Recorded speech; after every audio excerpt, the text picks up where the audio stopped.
What is communism? Definition example. Okay, now do you know what that looks like? Remember those groups that we've seen recently? Oh, I did that best. And it reminds me of when I was younger, and there's certain groups that use that too. Um, Symbols of communism. The hand wielding the hammer and sickle. In the background, the rising sun and the red star.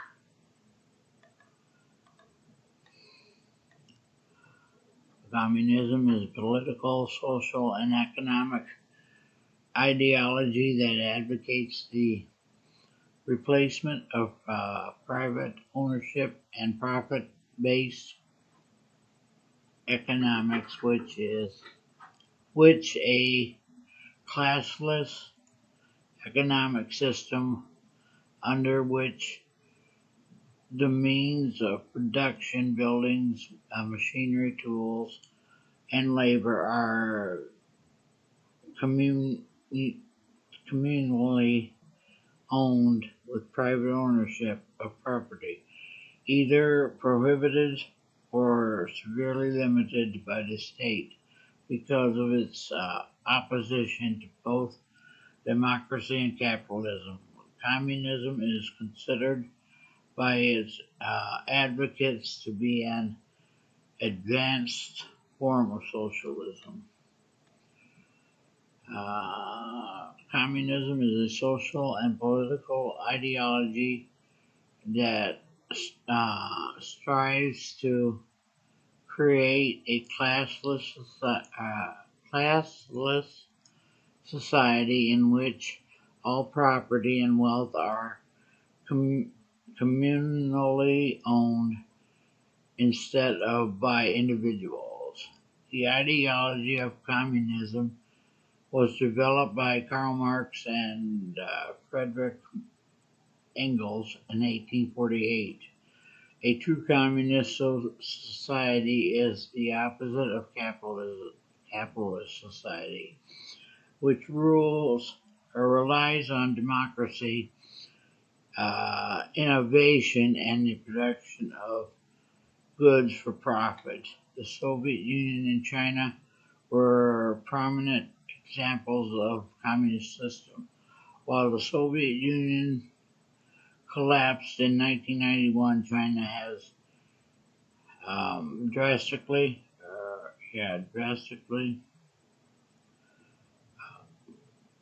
reinforced or reformed its economic system to include many free market elements of capitalism. While the term communism was not widely used until the 1840s, societies that could be considered communist were described as early as the 4th century BCE by the Greek philosopher Plato. In this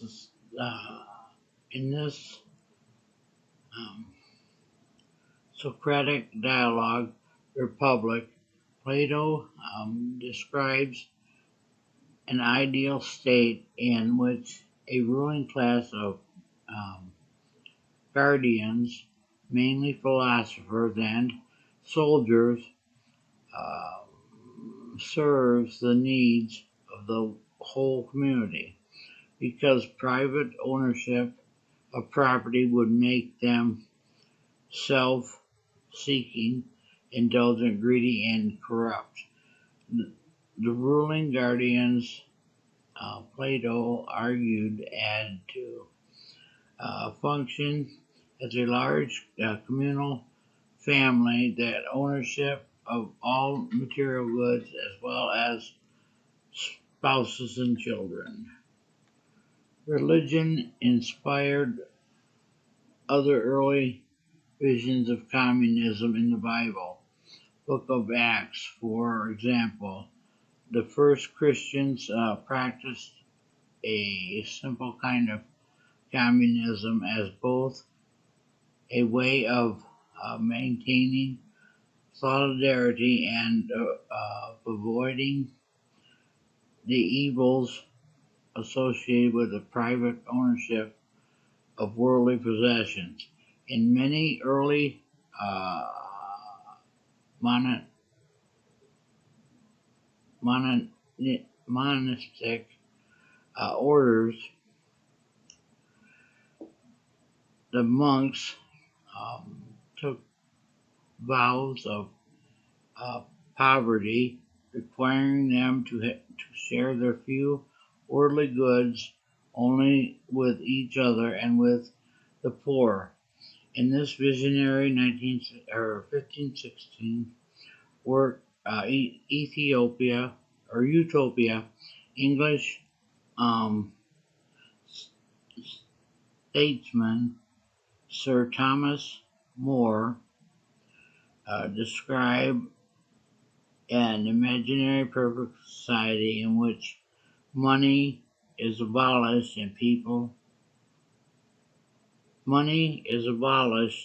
and the people share food, houses, and other goods.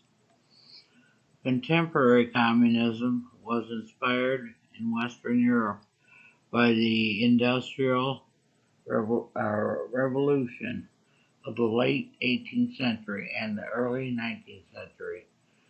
The revolution, which allowed some to attain great wealth at the expense of the increasingly impoverished working class, encouraged Prussian political activist Karl Marx to conclude that class struggles resulting from income inequality would inevitably give rise to a society in common ownership of the means of production would allow prosperity to be shared by all.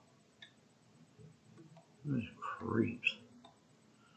In 1848, Marx, along with German economist Friedrich Engels, wrote the Communist Manifesto, which they concluded that the problems of poverty, disease, and shortened lives that afflicted the proletariat, that working class would be resolved.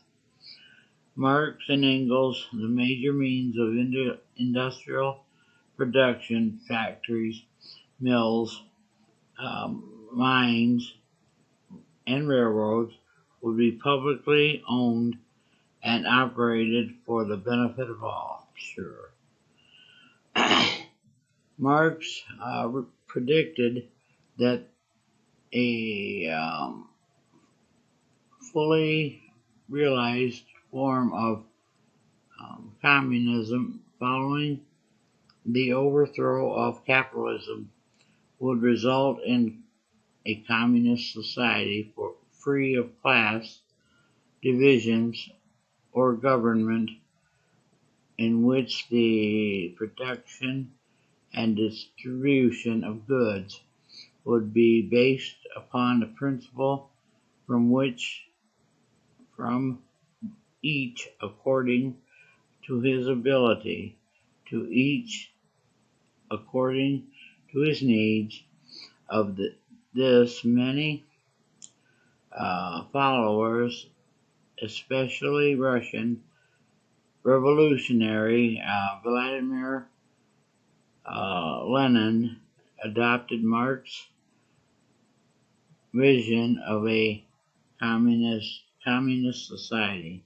During World War II, Soviet Union joined with the European communist and socialist regimes in fighting the fascist threat posed by Nazi Germany.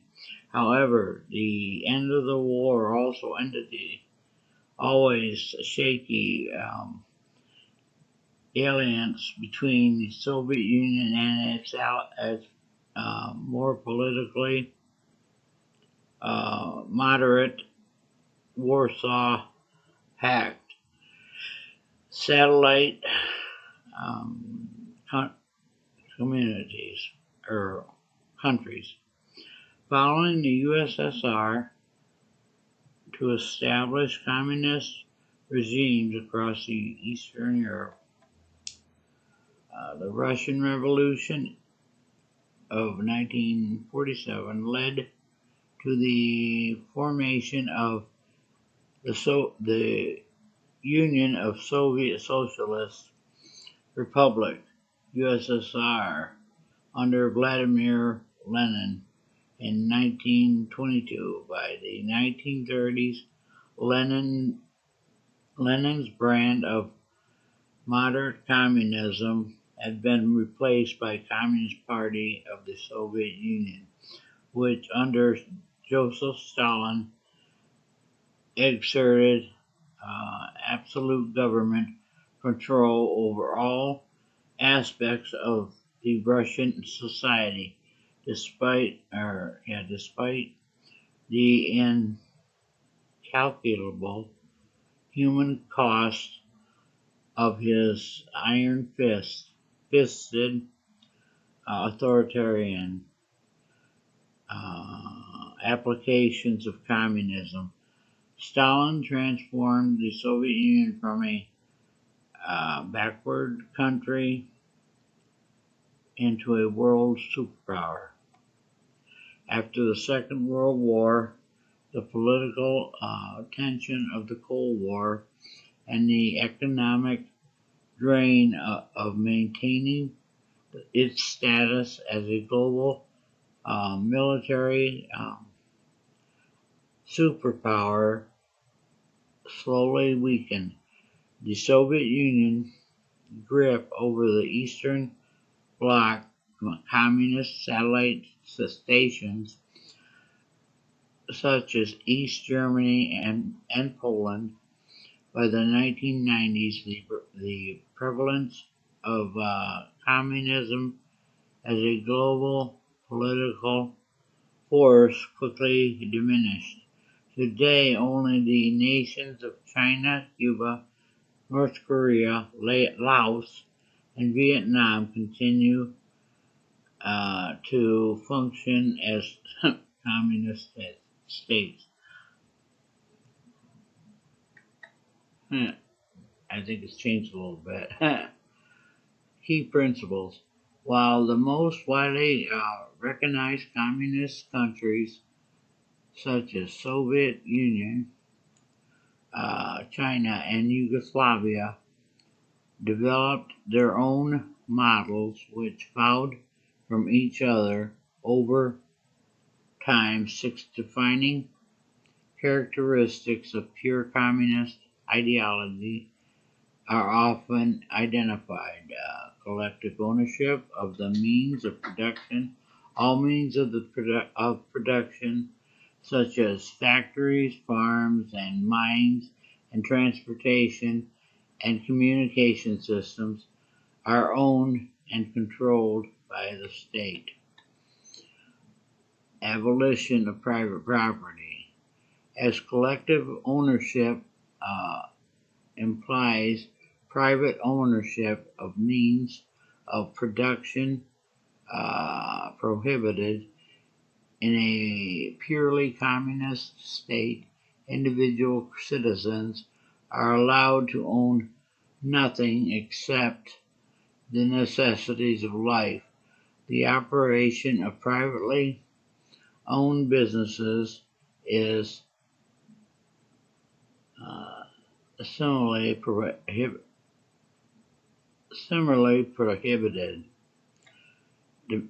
Democratic centralism. The official organizing and decision-making principle of Communist Party democratic centralism is a practice in which political decisions, while reached by a nominally democratic voting process are binding on all members of the party, effectively all citizens, and conceived by Lenin. Democratic centralism allowed party members to participate in political discussion and state opinions, but compels them to follow the Communist Party line once a decision has been made. Centrally planned economy, also known as communal economy.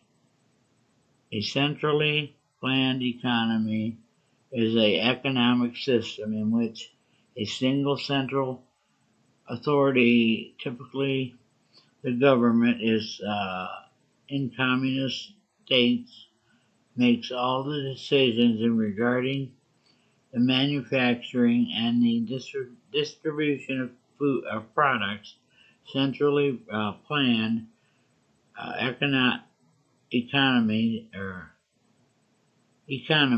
are different from free market economies, such as those in capitalist countries, in which such decisions are made by businesses and consumers according to the factors of supply and demand.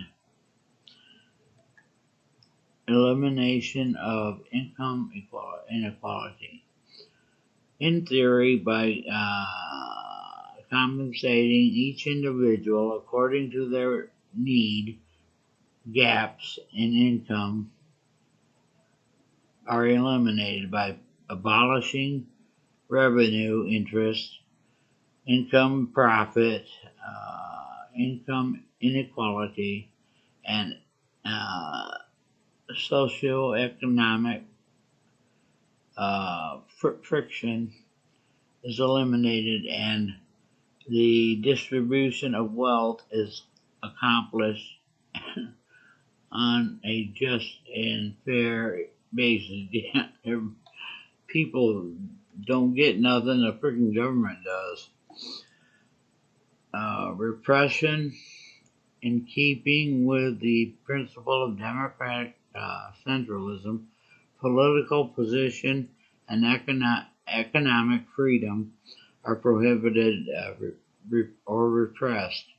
Other basic individual rights and freedoms may also be repressed.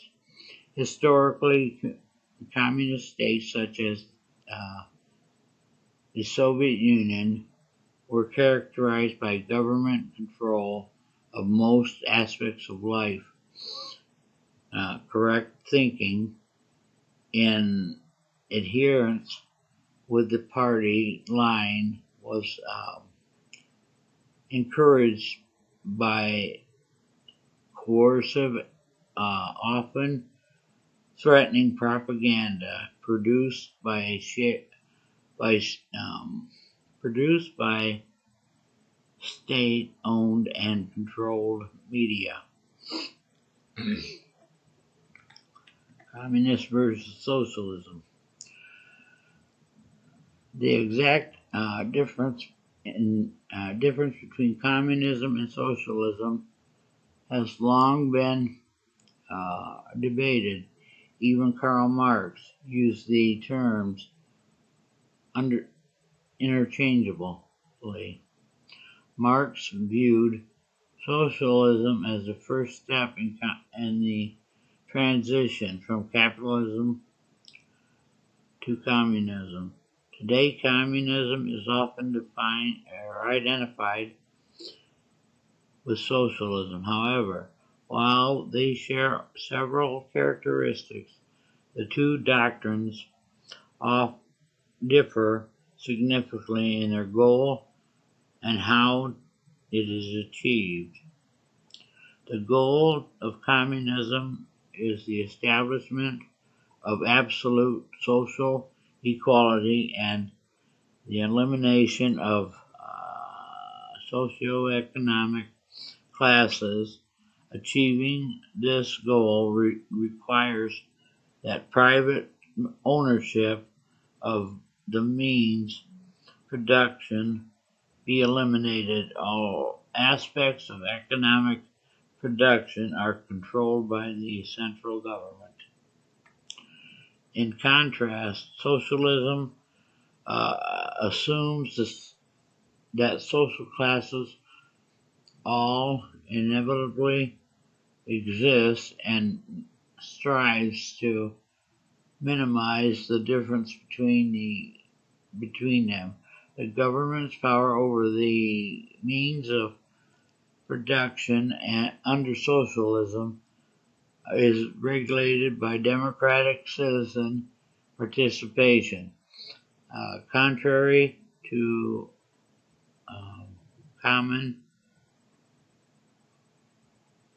misconception, socialism allows the private ownership of property.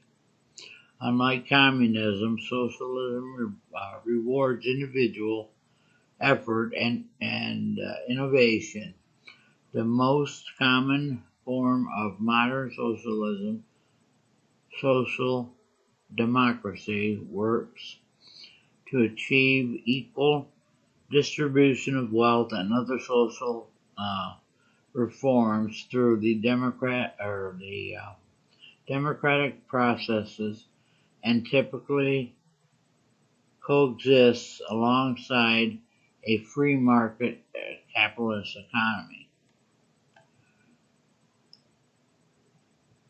Examples. Notable examples of communist regimes throughout history include the former Soviet Union and the modern-day nations of Communist China, Cuba, and North Korea. Soviet Union, Turkey, or today, the former Soviet Union is still widely considered as the principal example of communism in action under Joseph Stalin from 1927 to 1953, and his successor Nikita Khrushchev from 1953 to 1964. The Soviet Communist Party prohibited all forms of dissent and took control of the commanding heights of the Soviet economy, including agriculture, banking, and all means of industrial production. The communist system of central planning enabled rapid industrialism in 1953. The Soviet Union shocked the world by exploding its first hydrogen bomb from 1950 to 1965. The Soviet Union gross domestic product (GDP) grew at a faster rate than that of the United States overall. However, the Soviet economy grew at a rate much lower than those of its capitalist democratic counterparts. During the Cold War, the Soviet Union's central economic 5-year plans overemphasized industrial and military production, leading to chronic underproduction of consumer goods, as long lines at understocked grocery stores. Sound became a fixture of Soviet life. Weak consumer spending became a drag on the economic growth. The shortage led to black markets, which while illegal, were allowed and even supported by corrupt leaders within the Communist Party. Growingly dissatisfied with 6 decades of shortages, corruption, and oppression, the Soviet people demanded reforms to the economic, social, and political system undertaken by Mikhail Gorbachev. That's the one Reagan liked. Starting in 1985, these reform efforts, known as perestroika and glasnost, not only failed to halt the economic decline, they likely hastened the end of the Communist Party by loosening its grips on sources of public dissent. By 1989, the Berlin Wall fell, and by 1991, the Soviet Union disintegrated into 15 separate republics.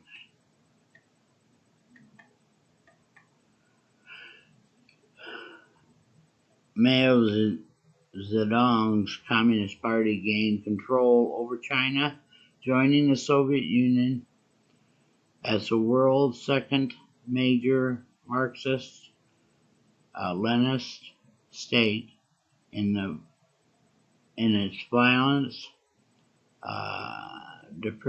deprivation, and steel-fisted insistence on the unquestioned adherence to the Communist Party line. Mao's rule in China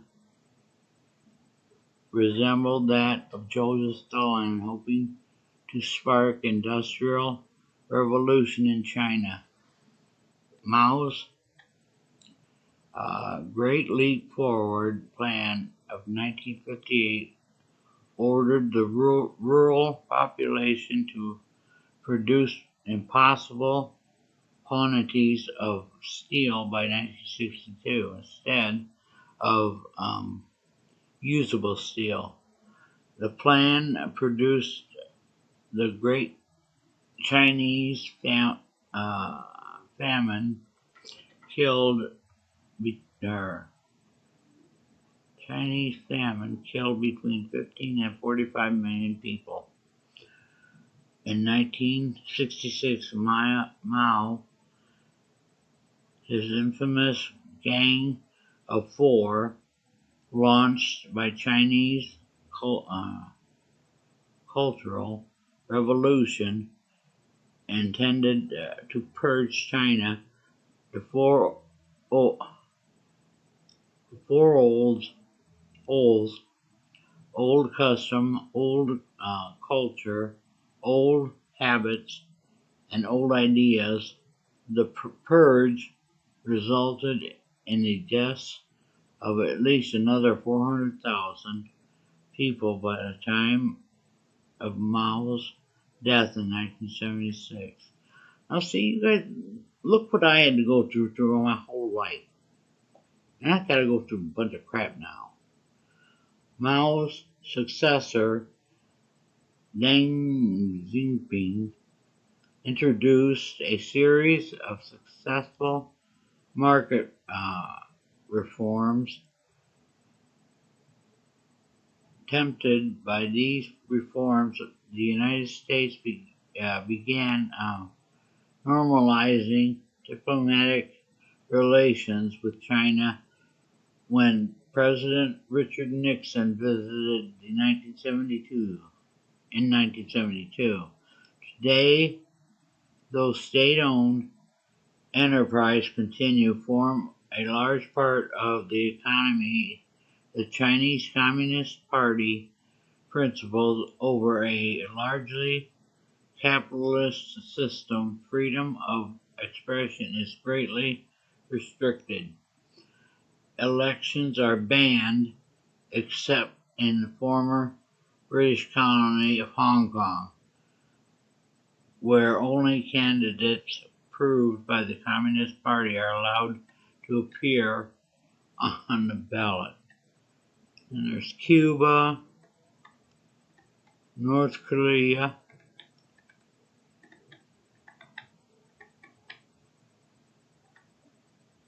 communism practice. For all the worries and wars it has caused through communism, as visualized by Marx and Lenin, no longer exists as a serious political force and may never have. Until this is old. By 1985, at the height of the Cold War, nearly 1/3 of the world's population lived under communism, mostly in the Soviet Union and the Eastern European satellite republic. However, modern scholars doubt that any of these countries were ever truly communist at all, since they significantly strayed from many of the basic components of Marxist system. Indeed, scholars argue that the failure of these Cold War governments to adhere to the true ideals of communism, combined with the trend toward left-wing authoritarianism, contributed directly to the decline of communism in the late 20th century. I guess it reared its ugly head again. Today, only 5 countries, China, North Korea, Laos, Cuba, and Vietnam, list communism as their official form of government. They can be classified as communist only because in all of them, the central government controls all aspects of the economic and political system. However, none of them have eliminated elements of capitalism such as personal property, money, or socioeconomics class systems as required by true communist ideology. In their 2002 book, Class Theory and History, Capitalism and Communism in the USSR, Professor Stephen A. Resnick and Richard D. Wolff, both specialists in Marxian economics, argue that the gut-wrenching tensions of the Cold War were in fact the ideological struggle between the private capitalism of the world of the West and the state-controlled capitalism of the Soviet Union. Resnick and Wolff conclude that the war between pure communism and pure capitalism never happened, that Soviets didn't establish communism. They thought about it, but they never did it. I think they're redoing it.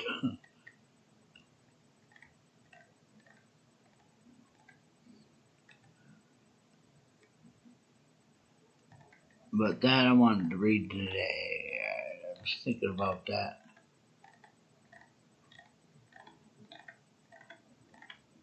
because it's a serious problem, especially what's going on over there in, between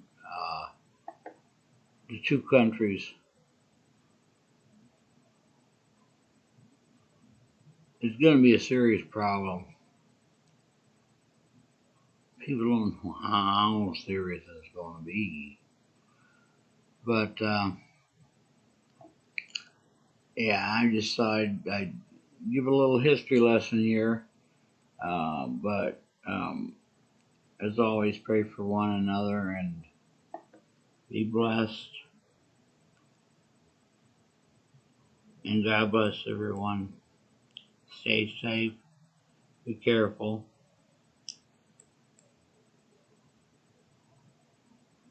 God bless.